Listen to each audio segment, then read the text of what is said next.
Hello guys, PCS preparation के online platform में मैं प्रिया आपका स्वागत करती हूँ। आई होप आप सब बहुत अच्छे होंगे। और एक हफ्ते से क्लास दे नहीं पाई, थोड़ा सा बिजी थी किसी काम में, इस वजह से क्लास नहीं हो पाई है। पर अभी फिर से कंटिन्यू करेंगे हम लोग, ठीक है। तो देखो, मैं मौर्योत्तर काल वाला चैप्टर चल रहा था हम लोग का, जिसके 3 पार्ट खत्म हो गए हैं। आज चौथा पार्ट है और ये लास्ट भी है। ये चैप्टर आज खत्म हो जाएगा, ठीक है। तो चलिए देखते हैं पहला क्वेश्चन क्या कह रहा है। कहता है कि चौथी शताब्दी के दौरान उत्तरी महाराष्ट्र और विदर्भ में सातवाहन के स्थान पर एक स्थानीय शक्ति का उदय हुआ। यह स्थानीय शक्ति थी। पहला है कि चालुक्य, कदम्ब, इक्ष्वाकु और वाकाटक। तो इसमें जो सही आंसर है आपका वो है ऑप्शन नंबर डी, ठीक है। देखिए, उत्तरी महाराष्ट्र और विदर्भ में सातवाहन के स्थान पर वाकाटकों ने प्रभुत्व जमाया था। कहाँ पर? महाराष्ट्र और विदर्भ में। तो ये लिख लीजिए आप लोग।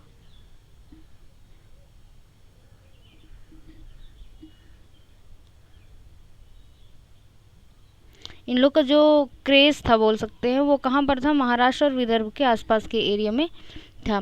ये ब्राह्मण वंश है मुख्यतः। वाकाटक कौन सा वंश है?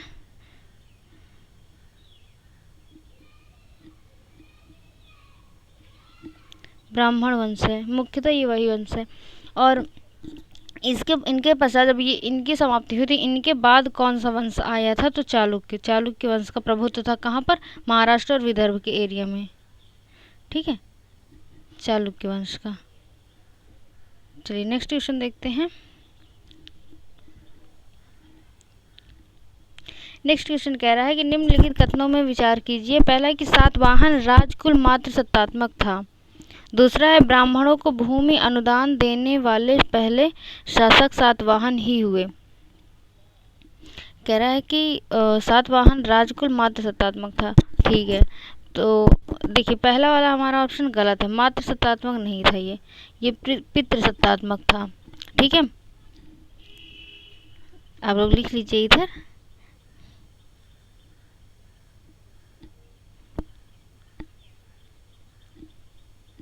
सॉरी,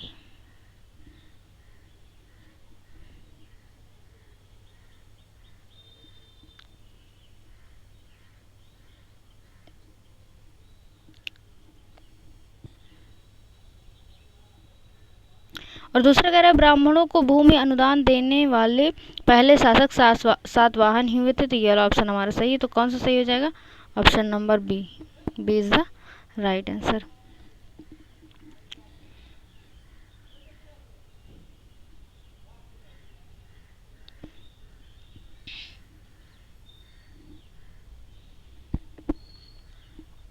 क्वेश्चन कह रहा है निम्नलिखित में से किस वंश को पितृभक्त वंश भी कहते हैं।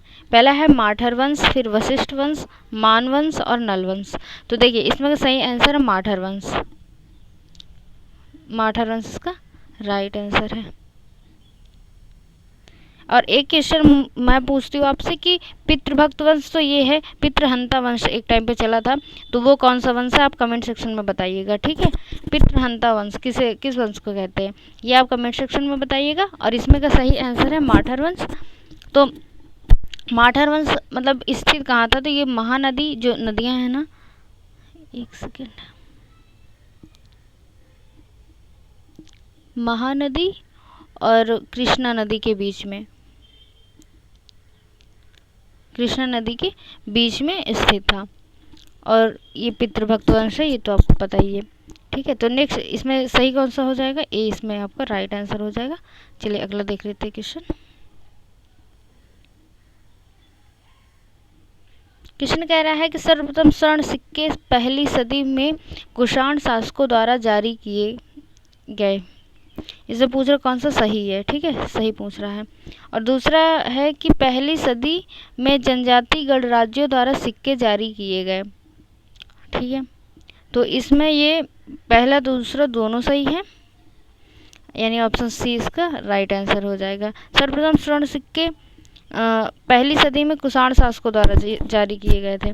तो ये बात भी एकदम सही है। और जो जनजाति गणराज्यों द्वारा भी सिक्के जारी किए गए पहली सदी में, ये बात भी सही है। तो दोनों सही है, तो ऑप्शन नंबर सी सही हो जाएगा।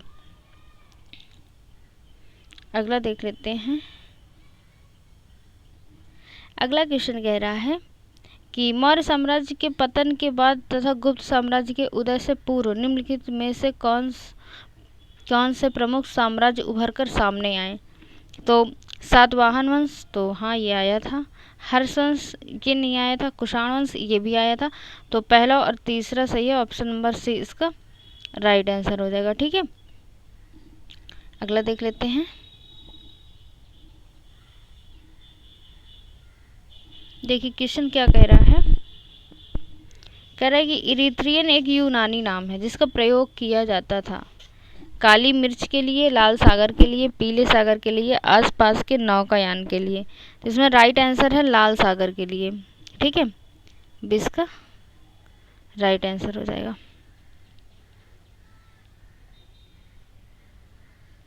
जैसे लिखा है आसपास के चारों ओर नौकायान, इसको पेरी प्लस बोलते थे। ठीक है, एक शब्द दिया गया इस चीज के लिए, पेरी प्लस। जैसे इरिथ्रियन लाल सागर को बोलते थे, तो पेरी प्लस आसपास के नौकायान के लिए बोलते थे। ठीक है, नेक्स्ट क्वेश्चन देख लेते हैं।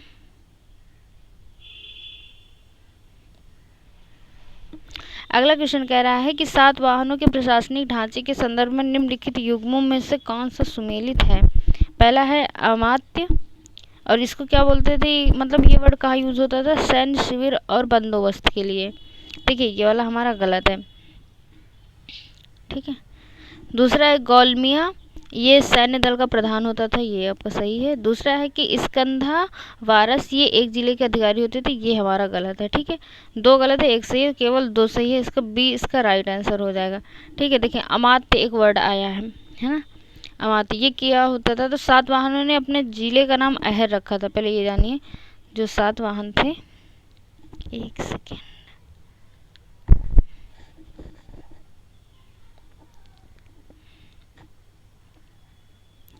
उन्होंने अपने जिले का नाम क्या रखा था, अहेर। तो जो अहेर में वो अधिकारी बना देते थे उन्हें अमात्य कहते थे। अहेर के जो अधिकारी होते थे उनको क्या बोलते थे, अमात्य।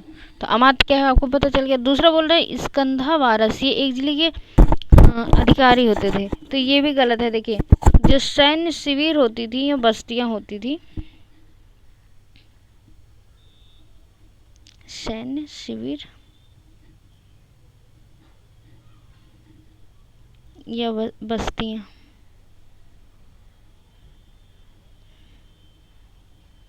उनको स्कंधा वारस बोलते थे। ठीक है, ये समझ गए, तो ये ऐसे बोलते थे, तो इसमें बी नंबर सही हो जाएगा। ठीक है, नेक्स्ट देखते हैं। देखिए क्वेश्चन हमारा कह रहा है कि भारत के राजनीतिक एवं सांस्कृतिक विकास में विदेशी शासकों के योगदान के संदर्भ में निम्नलिखित कथनों पर विचार कीजिए। पहला है, कनिष्क ने 78 ईस्वी में शक संवत यानी वर्तमान में भारत सरकार द्वारा इसी का प्रयोग किया जाता है की शुरुआत की। तो ये बिल्कुल सही बात है। दूसरा कहता है काव्य शैली का सबसे पहला प्रारूप रुद्रदामन के शिलालेख में मिलता है, ये भी सही है। फिर कहता है भारतीय रंगमंच में प्रयोग किया जाने वाला यवनी यानी पर्दा यूनान से लिया गया है, ये भी सही है। तो ऑप्शन नंबर डी इसका राइट आंसर हो जाएगा। 1 2 3 तीनों सही है। नेक्स्ट क्वेश्चन देख लेते हैं कि निम्नलिखित में से किसने भारत में सर्वप्रथम सोने के सिक्के जारी किए। तो पहला ऑप्शन दिया है कुषाणों ने, फिर शकों ने, फिर गुप्त शासकों ने और हिंदी यूनानियों ने। तो इसमें राइट आंसर है हिंदी यूनानियों ने, यानी इसका डी इसका राइट आंसर हो जाएगा। ठीक है, हिंदी यूनानियों ने सर्वप्रथम सोने के सिक्के जारी किए।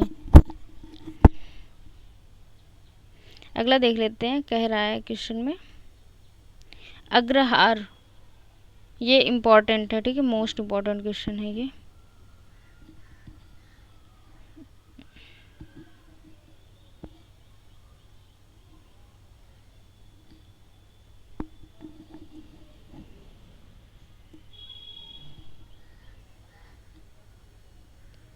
मोस्ट इम्पॉर्टेंट क्वेश्चन है, ये आया हुआ है एक्चुअली PYQ से।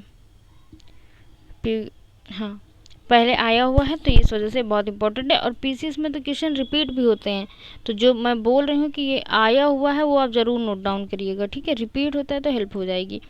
देखिए क्वेश्चन कह रहा है अग्रहार के संदर्भ में निम्नलिखित कथनों में से कौन सा सही है। दिया है कि यह ब्राह्मण को दी गई भूमि थी। दूसरा है कि यह एक सेना प्रमुख को दी गई उपाधि थी। यह संतों के ठहरने का एक स्थान था। और नेक्स्ट है कि यह सिर्फ महिलाओं का एक गांव था। तो देखिए इसमें पहला ऑप्शन सही है कि यह ब्राह्मण को दी गई भूमि थी। ए नंबर इसका राइट आंसर हो जाएगा, ठीक है। अगला क्वेश्चन देखते हैं।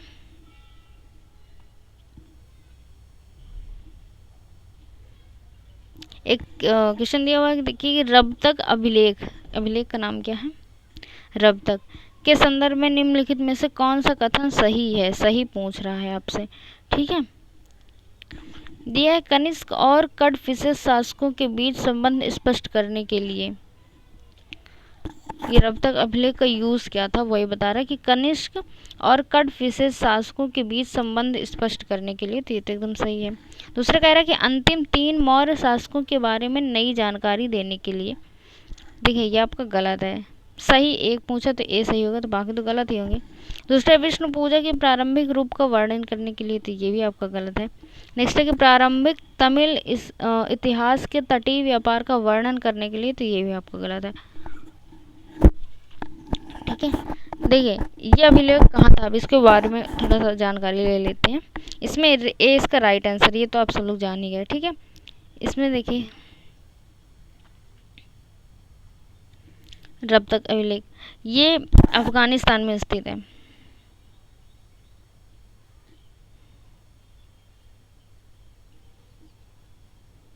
अफगानिस्तान में स्थित है और यूनानी लिपि और बैक्ट्रियन भाषा में लिखा गया है। किसमें लिखा गया है, यूनानी लिपि बैक्ट्रियन।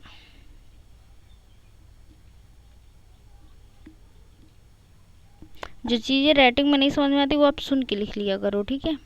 राइटिंग मेरी थोड़ी ख़राब है, थोड़ी नहीं बहुत ख़राब है।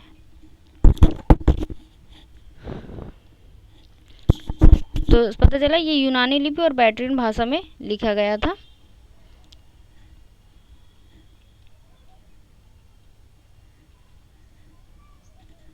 कौन सा अभिलेख, रब-तक अभिलेख। ये भी पूछ सकते हैं कि ये कहाँ पर स्थित है, तो अफगानिस्तान में। किस लिपि में, यूनानी लिपि और बैक्ट्रियन में। क्यों ये प्रसिद्ध है, तो इस वजह से कि कनिष्क और कड़फिसेस शासकों के बीच संबंध स्पष्ट करने के लिए इसको बनवाया गया था, इस वजह से, ठीक है। तो चलिए नेक्स्ट क्वेश्चन देखते हैं।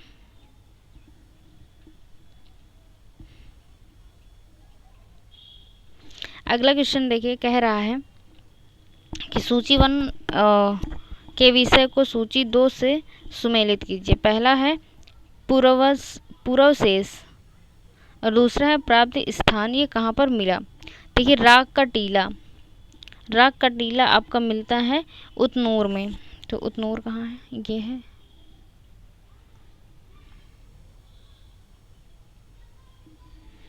ए का 4 कहाँ पर है, देखिए इसमें भी है इसमें भी, तो ये वाला तो कट हो गया, ये वाला भी कट हो गया, तो या तो बी होगा या तो डी होगा, ठीक है। आयगपट्ट, आयगपट्ट ये कहाँ था, तो ये मथुरा में ही था, आयगपट्ट मथुरा। तो 2 किसमें है, देखिए इसमें नहीं है, इसमें है, तो ऑप्शन नंबर बी इसका राइट आंसर हो जाएगा, ठीक है। फिर दिया है कि एकादशमुखी बोधिसत्व ये कहाँ पर था, तो ये कन्हेरी में था। फिर है प्रस्तर धातु मंजूषाएं, ये कहाँ पर स्थित है, तो सांची में था, ठीक है। तो ये ऐसे मिलाइएगा, ये वाला सही, ऑप्शन नंबर 20 का राइट आंसर हो जाएगा। आप लोग ना एनिमेशन सीखिए, एलिमिनेशन सीखिए कि एलिमिनेट कर पाएंगे ना। जैसे आपको 2 पता है तो आप उस हिसाब से ऑप्शन ये सब मतलब काट देंगे ना, तो जो एग्जैक्ट आंसर है वो निकल के आ जाएगा। तो अगर आप एलिमिनेशन सीख लेते हो तो आपको मतलब इन सब में बहुत हेल्प करता है, जो मिलाने वाले क्वेश्चन होते हैं ना, इसमें बहुत हेल्प करता है। चलिए देखते हैं अगला क्वेश्चन क्या कह रहा है। थोड़े से ही क्वेश्चन और बचे हैं अभी। क्वेश्चन कह रहा है कि पुष्यमित्र शुंग द्वारा 2 अश्वमेध यज्ञ किए जाने के बारे में जानकारी किस लेख से मिलती है। पहला सारनाथ लेख, दूसरा अयोध्या लेख, तीसरा है बेसनगर लेख और फिर है हाथी गुम्फा लेख। तो ये किस में मिलता है, तो अयोध्या लेख में ये मिलता है।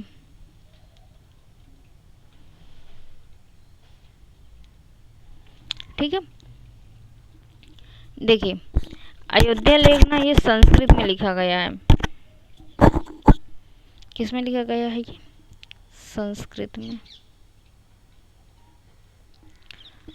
ठीक है, एक अभिलेख लिखा है बेसनगर अभिलेख, ये लिखा हुआ है बेसनगर अभिलेख। इसमें अच्छा सही कौन सा, तो सी इसका राइट आंसर है। ठीक है, अब आगे बताते हैं कि बेसनगर अभिलेख। नेक्स्ट पेज ले लेती हूँ। देखिए बेसनगर समझ लीजिएगा। ठीक है, बेसनगर अभिलेख ये बना हुआ, ये गरुड़ बेसनगर ये एक जगह है विदिशा में, इससे गरुड़ स्तंभ प्राप्त हुआ है जिसका संबंध यवन राजदूत हेलियोडोरस से है। यहाँ से स्तंभ प्राप्त हुआ, कौन सा, गरुड़ स्तंभ लिख देती हूँ। इसका स्तंभ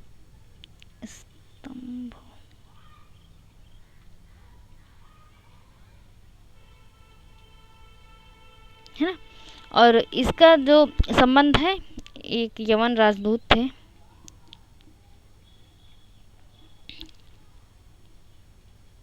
क्या नाम था उनका, हेलियोडोरस।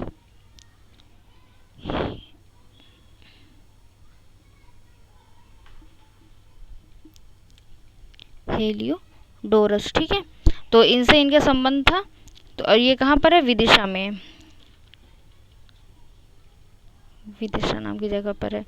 फिर अगला देखते हैं कि एक और अभिलेख इसमें आया, हाथी गुम्फा अभिलेख।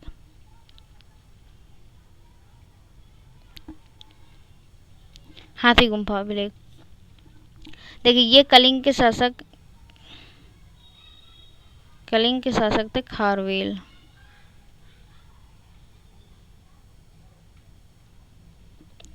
ठीक है, ये उनसे संबंधित था और ये उड़ीसा में है, भुवनेश्वर से। देखिए ये कहाँ पर है, उड़ीसा में है। उड़ीसा में का भुवनेश्वर से 8 किलोमीटर आगे से 8 किलोमीटर आगे स्थित है, उदयगिरी पहाड़ी पर।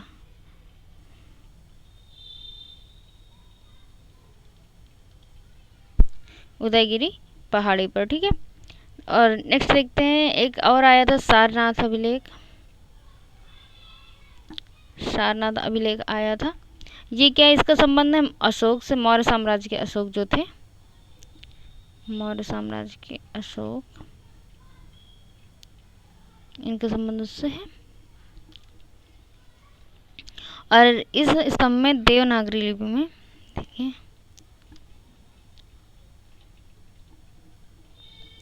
देवनागरी लिपि में क्या लिखा हुआ है इस अभिलेख में, सत्यमेव जयते। ये इंपॉर्टेंट फैक्ट है। ठीक है, सत्यमेव जयते ये लिखा हुआ है। ठीक है, तो इसमें से कई क्वेश्चन बन सकते हैं कि सत्यमेव जयते किस अभिलेख में लिखा गया है, तो सारनाथ में। किस भाषा में लिखा गया है, किस लिपि में, तो देवनागरी लिपि में। कौन से सम्राट इससे संबंधित है, तो अशोक। तो कई क्वेश्चन यहाँ से बनते हैं। ठीक है, देखिए अगला क्वेश्चन देख लेते हैं। क्वेश्चन कह रहा है कि निम्नलिखित में से किसने भारत में स्वर्ण सिक्कों का प्रचलन नियमित उपयोग के लिए किया था। ठीक है, नियमित उपयोग के लिए किया था। तो देखिए विम कटफिशेस, पहला है विम कटफिशेस ने, दूसरा कुजुल कटफिशेस ने, तीसरा कनिष्क ने और चौथा है हार्म वीज ने। तो इसमें पहला ऑप्शन वाला जो है विम कटफिशेस वो सही है, तो ए इसका राइट आंसर हो जाएगा। ठीक है, देखिए विम कटफिशेस जो था ये कुषाण वंश का वास्तविक संस्थापक था भारत में।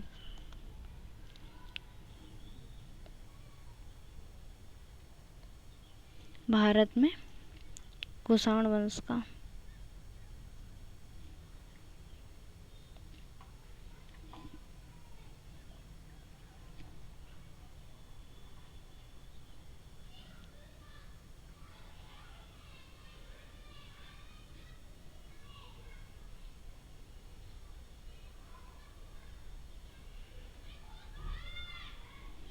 वास्तविक संस्थापक का, ठीक है। और ये बात साथ साथ जो सिक्कों के एक तरफ यूनानी तथा दूसरी तरफ खरोष्ठी लिपि को उत्तीर्ण करवाया था। देखिए इसको ना, देखो बताते हैं।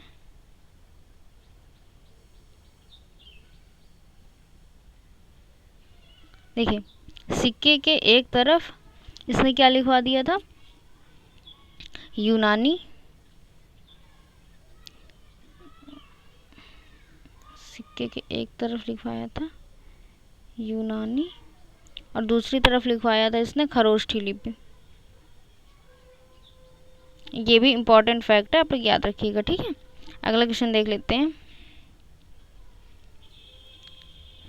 देखिए बहुत इंपॉर्टेंट क्वेश्चन आया हुआ है। लिखा है बिना बेगार के किसने सुदर्शन झील का जीर्णोद्धार करवाया था, ठीक है।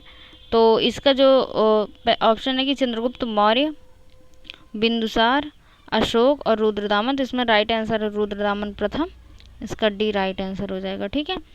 देखिए ये झील का निर्माण इसका किसने करवाया है, तो चंद्रगुप्त मौर्य के आदेश में।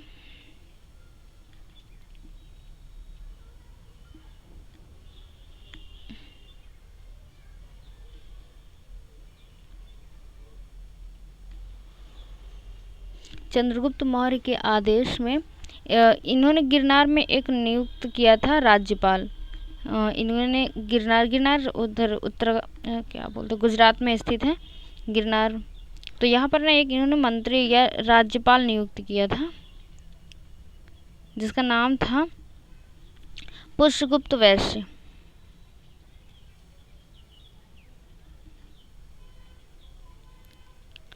पुष्यगुप्त वैश्य उसने इस क्या कहते हैं सुदर्शन झील का निर्माण करवाया था, ठीक है। तो डी इसका राइट आंसर हो जाएगा। देखते हैं अगला क्वेश्चन। देखिए कह रहा है क्वेश्चन कि कनिष्क ने के सारनाथ बौद्ध प्रतिमा अभिलेख की तिथि क्या है। पहला ऑप्शन दिया हुआ कि 78 ईस्वी सन, 81 ईस्वी सन, 98 ईस्वी सन और 121 ईस्वी सन।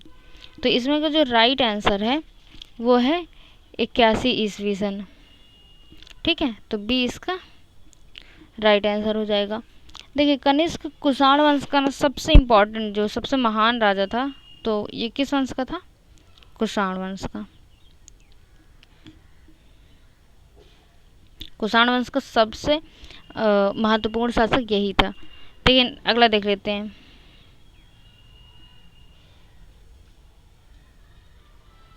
अगला क्वेश्चन कह रहा है कि महाभाष्य के लेखक पतंजलि समसामयिक थे।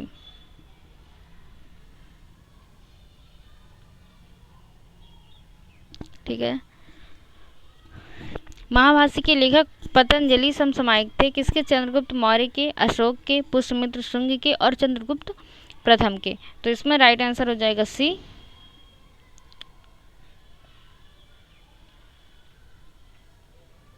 सी इसका राइट आंसर हो जाएगा, ठीक है, पुष्यमित्र शुंग के। अगला क्वेश्चन देख लेते हैं।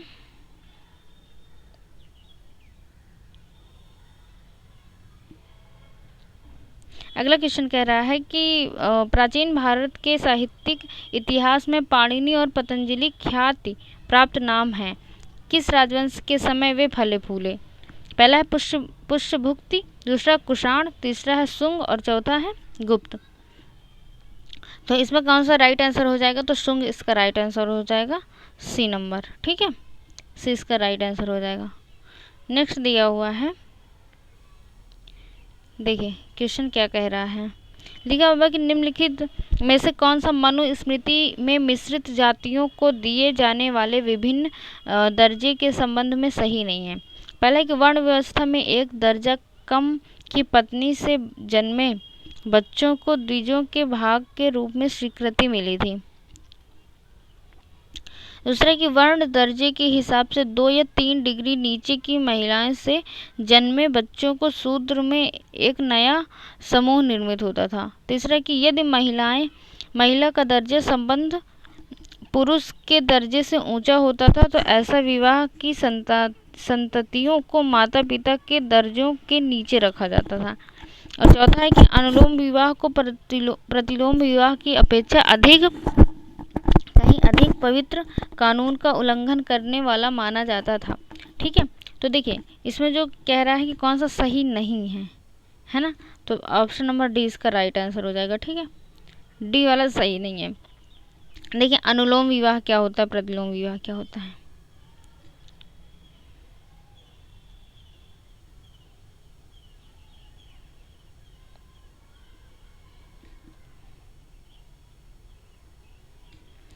अनुलोम विवाह जो होता था कि निम्न वर्ण कन्या, देखिए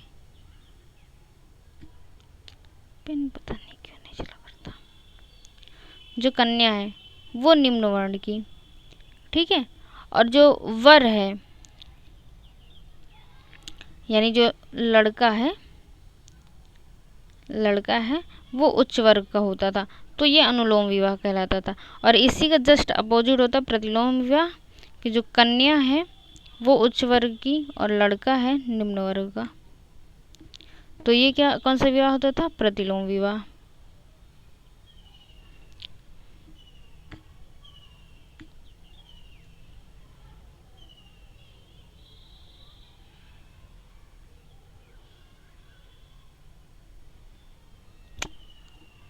आप लोग समझ लीजिएगा। ठीक है, देखिए अगला क्वेश्चन क्या कह रहा है, लिखा है कि पेरिप्लस ऑफ द इरिथ्रियन सी में उल्लिखित दक्षिणापथ के अंतर्देशीय बाजारों के प्रतिनिधि निम्नलिखित में से कौन है। पहला है कि अमरावती एवं नागार्जुन कोंड, दूसरा है कल्याण एवं कन्हेरी, तीसरा है नासिक एवं जुन्नर, और चौथा है प्रतिष्ठान एवं तगर। ठीक है, तो इसमें जो राइट आंसर है आपका डी नंबर हो जाएगा, प्रतिष्ठान एवं तगर। अगला देख लेते हैं, क्वेश्चन दिया हुआ कि सातवाहन अभिलेखों में भूमि दान के प्रतिगृहीता के मिलने वाले परिहारों में निम्नलिखित में से कौन सा उल्लेख नहीं है। ठीक है, उल्लेख नहीं पूछ रहा है। देखिए सेना में प्रवेश पर प्रतिबंध पहला है, दूसरा है कि राजा के प्रशासनिक नियंत्रण पर प्रतिबंध, और चौथा है राज कर्मचारियों द्वारा लवण के खनन पर प्रतिबंध, और लास्ट वाला दिया है कि विष्ट पर प्रतिबंध। तो इसका जो सही ऑप्शन है दैट इज विष्ट पर प्रतिबंध, यानी डी इसका राइट आंसर हो जाएगा। ठीक है, विष्ट मतलब क्या होता है कि जैसे भूमि ग्राह्यता, जैसे जिसकी भूमि है वो चाहे तो अपनी भूमि खराब करवा दे, विष्ट मतलब बेकार करवा दे अपनी भूमि का, तो हमें उससे मतलब नहीं है। ठीक है, और इसका कोई उल्लेख भी नहीं दिया है, सब कोई उल्लेख नहीं दिया गया है, तो ये वाला इसका राइट आंसर हो जाएगा।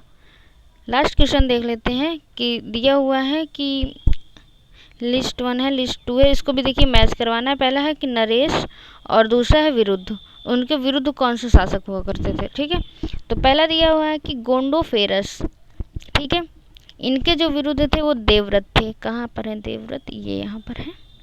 तो एक और दूसरा, देखिए एक और दूसरा सिर्फ एक में है ना, ये इसका राइट आंसर हो जाएगा, सिर्फ एक में है और किसी में है ही नहीं।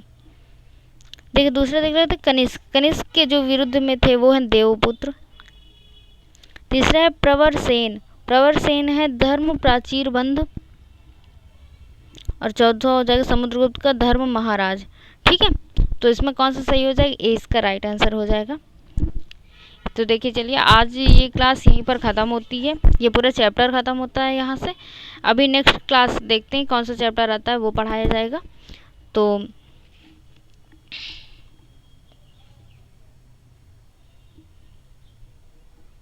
थैंक यू सो मच, पढ़ते रहिए। जय हिंद।